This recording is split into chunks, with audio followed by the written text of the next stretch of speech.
Tecnologías.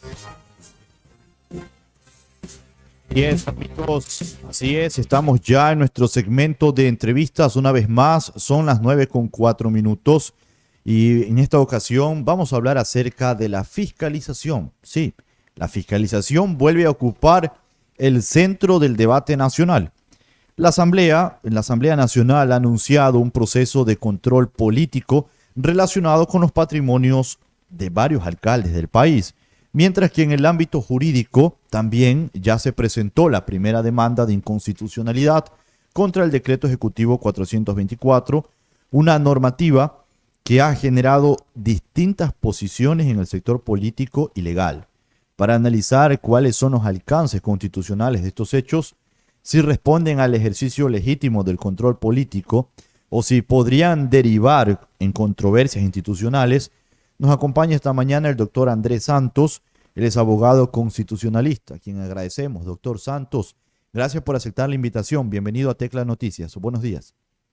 Gracias a ustedes. Es un gusto estar aquí. Saludos a todos los que nos están escuchando. Bien, doctor, vamos a iniciar desde el punto de vista constitucional, ¿hasta dónde llegan las facultades de fiscalización de la Asamblea Nacional respecto a las autoridades de elección popular como los alcaldes? A ver, mire, se han encontrado más de 79 alcaldes que han presentado incrementos injustificados en sus patrimonios. Es decir, que alcaldes que ganan $5.000, por ejemplo, pero tienen gastos de 2, 3 millones de dólares. ¿Ya? ¿De dónde sale ese dinero? ¿Ya? ¿De dónde viene? Casos en donde alcaldes iniciaron, por ejemplo, con un patrimonio de $200.000, pero que ahora tienen más de $1.000.000. ¿Cómo es posible que haya crecido de esa manera estando en funciones? Entonces, esto es un mecanismo que es para el control, escrutinio y es para la transparencia. Es un mecanismo que está relacionado con el principio de rendición de cuentas, el inicio. ¿Qué ha hecho la Asamblea? A partir de esta noticia, ha decidido hacer un procedimiento de transparencia, de requerimiento de información a la UAFE, SRI, registradores de propiedad, es decir, hacer un proceso de fiscalización, ¿ya? Para informar y para determinar qué es lo que ha sucedido en este caso.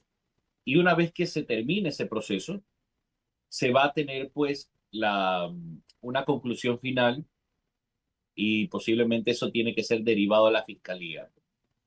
De eso se trata este proceso de fiscalización. ¿Cuáles son los límites constitucionales? Bueno, la Asamblea no los puede destituir a los alcaldes. No, eso la Corte Constitucional ha establecido que eso no se puede, porque los alcaldes deberían ser fiscalizados por los concejales, pero los concejales en la gran mayoría ya están comprados. Entonces, ¿qué hacen los alcaldes por lo general?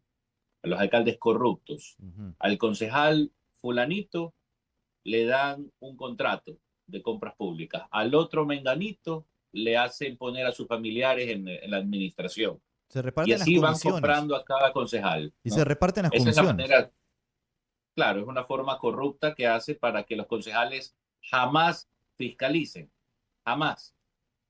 Entonces, eso es por lo general lo que sucede pues en estas circunstancias. Ahora, ¿habrá la posibilidad de que estos alcaldes corruptos, eh, aunque no puedan ser destituidos de forma administrativa en el tema municipal, porque no hay las injerencias o el alcance de la Asamblea, pero sí de manera penal, sean investigados y sean detenidos, capturados, para luego hablamos de destitución, porque sabemos que hay varios alcaldes que desde la cárcel todavía siguen siendo alcaldes, pero están en la cárcel pagando lo que están haciendo, o al menos mientras se realiza un proceso de investigación si son culpables o no.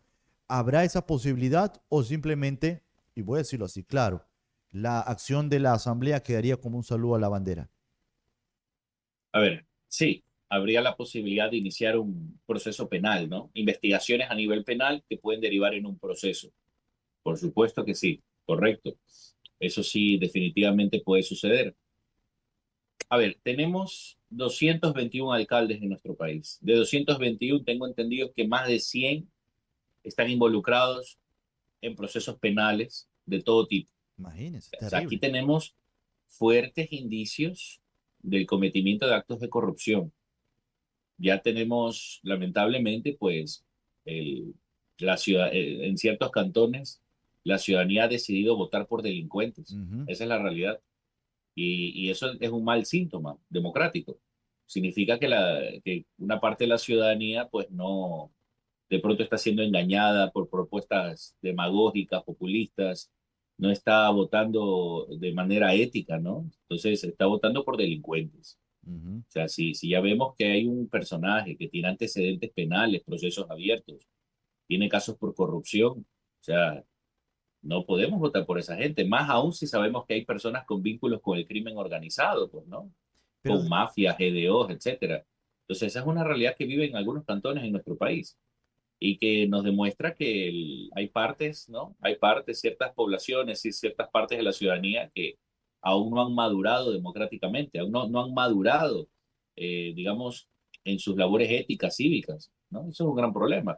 Yo sinceramente espero que este proceso de fiscalización primero salga a la luz pública lo que es todas este tipo de corruptelas ujú, de estos alcaldes y autoridades pues, que se han enriquecido injustificadamente. Recordemos que a partir de esta forma de enriquecimiento se puede derivar varios tipos de investigaciones por varios tipos de delitos, ¿ya? También ahí está el tema de perjurio, ¿no? ¿Cómo es posible que hayan mentido en sus declaraciones? Imagínense que ellos han reportado, eh, digamos, que no hayan reportado un aumento inclusive adicional de sus propiedades. Aquí también se tienen que ver a los testaferros, por supuesto. Investigación a los testaferros, todo esto. Y esto se tiene que mostrar al público. Y esto se tiene que hacer transparente, ¿no? Miren lo que pasó con la alcaldesa de Jipijapa, ajá. procesada, detenida. O sea, tenemos varios alcaldes en funciones que están en la cárcel y vemos una narrativa política que se los quiere victimizar, como que fueran víctimas de la persecución. ¿En qué país estamos? ¿Por qué? ¿Acaso esto es un narcopaís? Acá ya no estamos asemejando a México, donde pueblos enteros apoyan a los narcos en lugar de apoyar la legalidad. A eso nos estamos acercando. Después nos quejamos que los jóvenes están tomando malos pasos en los vicios, en la droga. ¿Ah? No podemos permitir que la narcocultura y la cultura del crimen vaya sentándose en la población. Entonces, es algo para mí muy positivo esto que hace la Asamblea, ya que si no lo hacen los concejales, ya que ellos son cómplices en muchos casos de los delitos de los Ujú. alcaldes, muchos concejales están aliados al crimen en caso de alcaldes corruptos, porque estos concejales, en lugar de fiscalizar, los encubren. Y esa es la realidad. Entonces, me parece excelente lo que hace la Asamblea. No riñe con con ningún antecedente jurisprudencial de la Corte Constitucional, porque la Asamblea tampoco es que los va a destituir. Claro. Lo que simplemente va a hacer es, bueno, vamos a mostrar a la luz pública esto y de ahí vamos a derivar a la Fiscalía, pues, ¿no? La Fiscalía, recordemos, también está sometida, esa sí está sometida en el control político de la Asamblea Nacional. Sin duda alguna, la Fiscalía va a tomar acciones al respecto, ¿no? Y Concu- eso sí vamos a necesitar, ¿no? Sobre todo que concuerdo. la ciudadanía empiece a hacer conciencia, ¿no? De quién es quién en este país. Así es, y concuerdo con usted, doctor, de la Asamblea Nacional, el trabajo que está realizando y sobre todo la buena intención que se tiene para de alguna forma alguien pueda quitarle la máscara a estos políticos que están vinculados con el crimen organizado y que son intocables, porque precisamente es lo que hacen, usar el control total comprando a los demás para que no exista una fiscalización real. Pero la Asamblea, que es un órgano nacional y que aunque no tenga una injerencia de institución, les va a quitar la máscara a muchos de estos políticos, seguramente que sí. Ahora, usted decía, y concuerdo también con usted, los ciudadanos en muchas ocasiones somos responsables de a quiénes le damos el voto, pero también existe un órgano que regula el Consejo Nacional Electoral que avala quiénes pueden participar. Y ahora con esta famosa forma de pensar que en democracia todos podemos participar, todos, pero todos la gente de bien, pues. Y lamentablemente hoy, y no quiero dar nombres de ningún personaje de bandas criminales, ni de los que se han ido extraditados, lo que sea, pero si hoy cualquiera de ellos que usted se imagina, oyentes en sintonía, quisiera ser candidato, legalmente en el Consejo Nacional Electoral no tendría ningún impedimento. ¿Por qué? Porque no hay una norma que sancione a delincuentes, que les quite el derecho de participar a delincuentes. Entonces, hay que empezar Correcto, por reformar esa ley, doctor. correcto, absolutamente. Por ejemplo, a ver, en Italia y España, si un partido se demuestra que está vinculado al crimen organizado, disuelven ese partido, lo disuelven. Si se, por ejemplo, en Italia se aplicó algo. En las elecciones seccionales italianas se demostró que existió un financiamiento a los concejales por parte de la mafia. Los tribunales italianos electorales disolvieron las elecciones, las anularon por completo. ¿Por qué? Porque candidato que es financiado con el dinero del narcotráfico, de la extorsión, de la minería ilegal, de todas estas cosas, de asesinos, de matones que están asesinando ecuatorianos inocentes, y estos narcocandidatos en realidad no están jugando limpio, pues. Ellos no pueden ser candidatos, ellos tienen que estar presos, presos. Entonces, y ser inhabilitados de por vida de correr en elecciones. A nosotros nos hace falta una reforma en nuestra ley de la democracia, ¿no? La ley de organizaciones políticas. Una reforma para poder, eh, para que los controles electorales puedan actuar con mayor amplitud en casos de vínculos con el narcotráfico y el crimen organizado. Es muy importante. De lo contrario, no vamos a tener una verdadera representación, porque Ujú. es imposible. Imagínense en un cantón pequeño manejado por un grupo de delincuencia organizada que tienen el poder, tienen la plata. Nunca va a salir un ciudadano de manera orgánica, ¿ya? Con fondos modestos ganando una elección. No, van a poner a otro pues que va a tener todos los fondos del mundo, van a empezar a regalar lo que se hace en las elecciones, que está mal, que es una infracción electoral, de hecho, que empiecen a regalar cosas a la gente, eso es una compra del voto, eso está mal. Las personas no tienen que votar por el que les regala cosas, eso está mal. La persona tiene que votar por el que tiene la mejor propuesta, por el que ha demostrado con trabajo y evidencia y éxito, por el que es un referente cívico. Por ellos es que hay que elegir. No es que el que te regala cosas es porque te está comprando el voto. ¿Sí sabes por qué, no? Porque una vez que ya tú votas por él, se olvida de ti y ya se dedica a robar. Es por eso que eso es una infracción electoral. Eso no puede existir. Nosotros tenemos que madurar como país. No podemos seguir votando por los mismos corruptos. Entonces, mira, eh, y el CNE para mí también no ha hecho un buen trabajo fiscalizando esta situación, porque ellos tienen que fiscalizar el tema de gastos electorales, ellos tienen que fiscalizar el tema de infracciones electorales, cuando se realizan estos eventos y empiezan a comprar votos. O sea, toda esa situación hace que nosotros seamos un pueblo del cuarto mundo, no del tercer mundo, del cuarto mundo, y sigamos en el atraso, en la involución. Si nosotros seguimos así, bajo esas malas costumbres, mire, nunca vamos a progresar, porque el pueblo necesita verdaderos representantes que se preocupen por sus poblaciones. Como te digo, me reitero, yo estoy muy de acuerdo con este proceso de fiscalización de la Asamblea. Espero que Ujú. sean procesados todos los funcionarios y autoridades corruptas que están robando en plena impunidad, pues y si sus concejales los están encubriendo, pues que la Asamblea los empiece a fiscalizar. Y espero que caigan todos, sinceramente, ¿no? Porque, mira, la corrupción es realmente la causa por lo que muchos de nuestros cantones no avanzan, no crecen, porque ese dinero estos señores se lo utilizan en sus amantes, en sus diversiones, ponen a todas sus amantes de secretarias, etcétera. ¿Hasta cuándo va a suceder esta situación? Pues la cosa pública se tiene que tomar en serio por respeto a la ciudadanía, por respeto a la patria.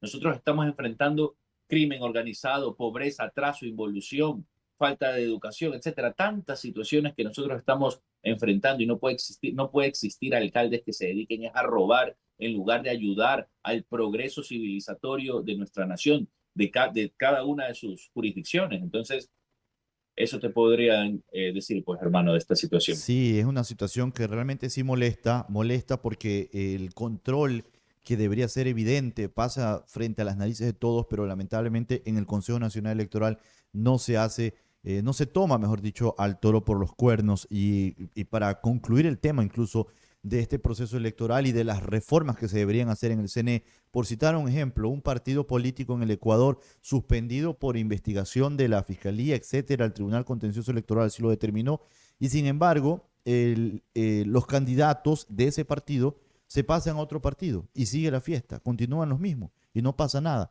Cuando la sanción no solo debe existir Claro. para el nombre del partido, sino para quienes lo integran, porque es lo lógico, el factor corruptible es el ser humano, no el nombre del partido, doctor. Sí, porque los partidos, a fin de cabo, hoy en día son meros vehículos electorales que en raros casos tienen principios, ideologías, doctrinas, eso casi ya ni existe. Entonces, lo que sucede, por ejemplo, inhabilitan al partido, pero se olvidan de inhabilitar a los responsables del partido, a los que estuvieron a cargo de esa mala administración, los que estuvieron a cargo de permitir el financiamiento ilegal de un partido. Y ellos van a seguir, pues, candidatizándose en cualquier otro, en cualquier cáscara vacía que encuentren por ahí para alquilar, pues, ¿no? Imagínense un partido fundado con el dinero del robo de hospitales, creo que fue en el 2018, 2019, ¿ya? Y ahora ese partido va a servir de vehículo electoral para otra organización política vinculada al narcotráfico. Ya, eso es lo que está sucediendo. Y aún hay ciudadanos engañados que igual van a votar por estos criminales. Claro, ya no es la mayoría, gracias a Dios, pero tenemos ese deber de hacer una batalla cultural, realmente una batalla cívica para concientizar. Tú no puedes votar por delincuentes, Ujú. ¿ya? Nosotros tenemos que realmente buscar las mejores opciones, personas que no estén vinculadas a la delincuencia.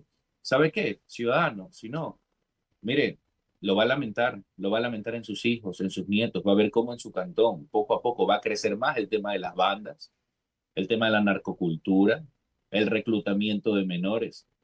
Lo vamos a lamentar, ¿ah? Vote por candidatos financiados por el narco y las consecuencias usted las va a pagar en su propia familia y usted se va a arrepentir y se va a dar cuenta cómo el narcotráfico, la droga, el microtráfico, las bandas, la extorsión siguen creciendo y estas bandas siguen desarrollándose en plena impunidad. ¿Ya? Esa es la consecuencia directa, pues, Así es. amigos. Doctor, tenemos una llamada telefónica, nuestros oyentes también participan y eso sí, a nuestros oyentes, una pregunta breve al doctor para poder seguir hablando de los demás temas. Para la pregunta concreta, del doctor Andrés Santos, abogado constitucionalista, nos acompaña a esta hora de la mañana. Adelante la llamada, buenos días. Muy buenos días, licenciado. Un placer saludarle a todo ese personal lindo y felicitarle pues al señor doctor quien está exponiendo esta situación. Y es verdad lo que está diciendo, pues la situación que deben haber políticos honestos, limpios, para que suban a los puestos, porque si no, la corrupción continuará y seguimos en la última pobreza. Lastimosamente, no sé qué es lo que pasa, qué es lo que sucede, nuestro país está completamente quebrado. Sería bueno que eso hagan análisis muy bien o quizás cambio de que sé de leyes, yo no entiendo esa situación, pero la verdad que no deben subir los mismos y los mismos porque ya han demostrado la situación, cómo se han manifestado, cómo se han enriquecido y cómo está el pueblo. Y ojalá pues entre personas honestas con deseo de trabajar, de ayudar, de sacar adelante a nuestro país, pero no hundirnos, porque estamos hundidos, nos estamos en el fango cada vez y cuando pues los señores que entran más ricos de los que son y quieren seguir en el puesto y siguen pidiendo seguir en el puesto, pero yo no entiendo también el pueblo que no hace conciencia. Yo les felicito pues esto y debemos hacer conciencia todos de pedir pues ojalá entren personas honestas a trabajar por el pueblo, pero no solamente a llenarse los bolsillos de ellos.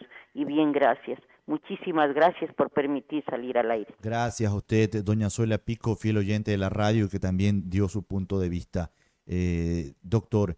Y bueno, para seguir avanzando con estos temas de la agenda nacional, recordemos también el decreto ejecutivo 424 que firmado por el presidente Daniel Noboa se dio el 18 de junio, donde reafirma la existencia del conflicto armado interno en nuestro país, doctor. Sin embargo, ya está la primera demanda inconstitucional contra este decreto. ¿Qué implica jurídicamente que se haya presentado ya esta demanda inconstitucional, doctor? Ya.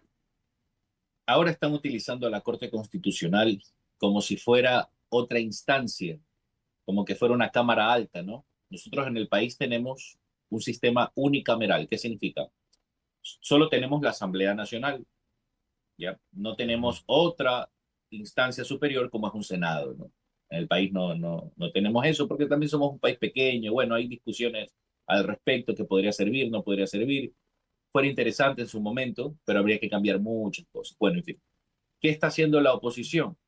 Los grupos de oposición instrumentalizan a la Corte Constitucional y la Corte se presta para desnaturalizar su finalidad, para abusar de sus facultades. Entonces, ¿qué hacen? No me gusta una ley, por ejemplo, ley de solidaridad del año pasado, que fue una ley para el conflicto armado, una ley fuerte, una ley que prohibía dar medidas sustitutivas a favor de delincuentes, una ley que ponía mano dura, una ley que tenía disposiciones muy importantes para la lucha contra el crimen organizado.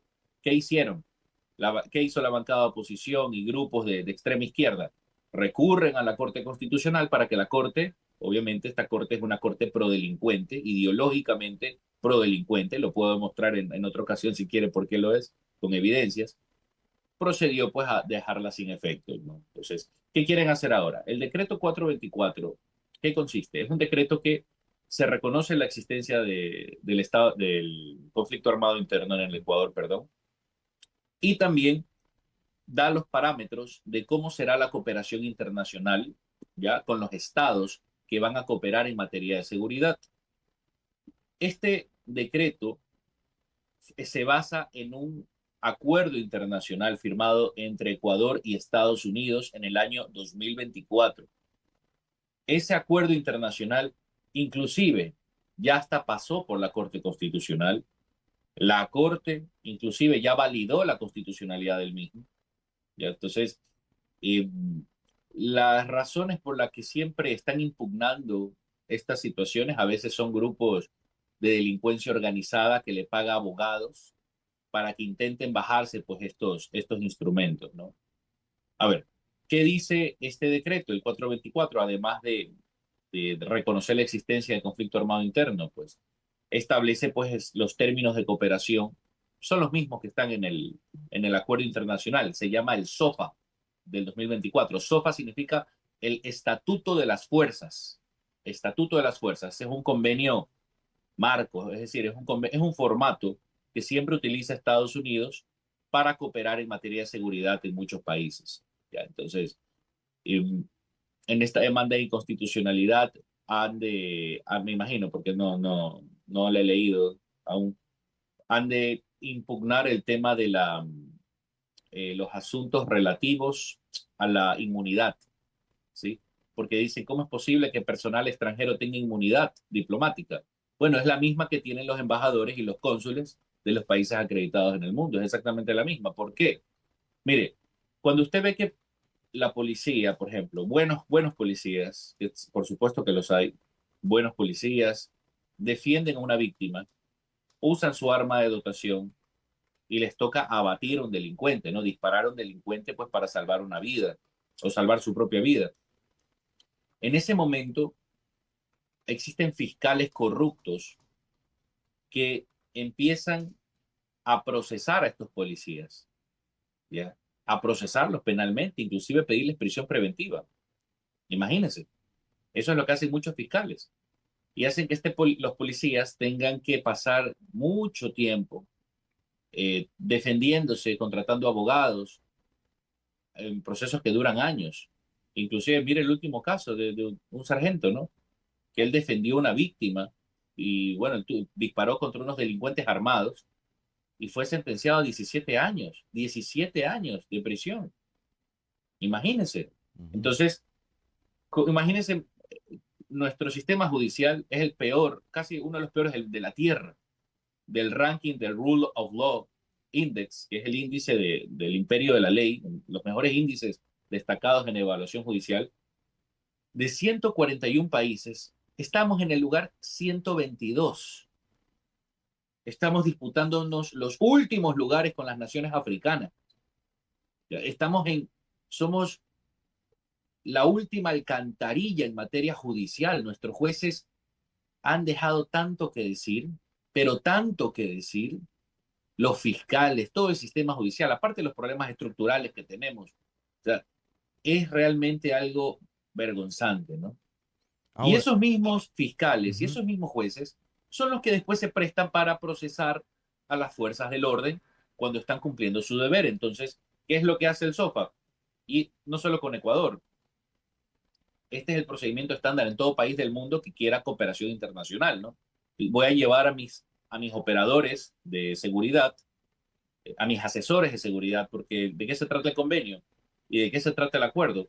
Que van a llegar asesores para dar ayuda en materia de tecnología, información, capacitación, armamento, entrenamiento, etcétera, ¿no?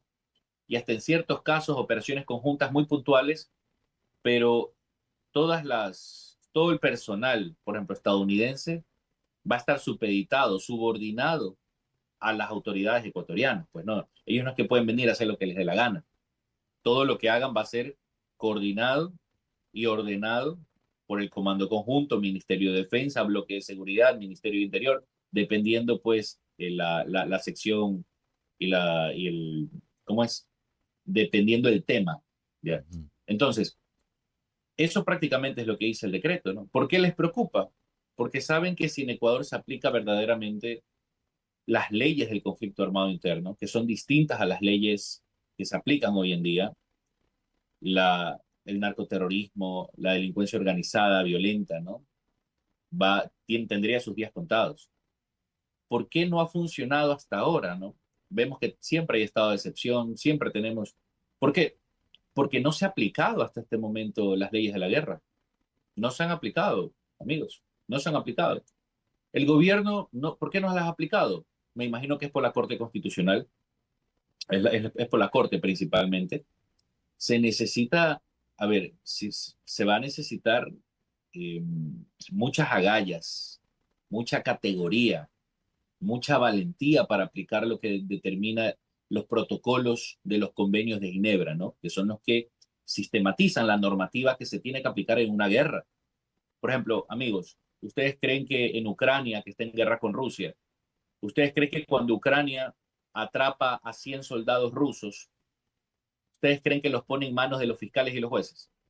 No, pues ellos van a dónde? A un campo de prisioneros. Ellos ya no están bajo el procedimiento penal ordinario. Ellos ya no están supeditados a la justicia ordinaria, a un juez cantonal, ¿no? ¿Qué va? Eso es imposible. ¿Ustedes creen que un juez cantonal puede liberar a un enemigo de la patria? Eso, eso solo sucede en el Ecuador.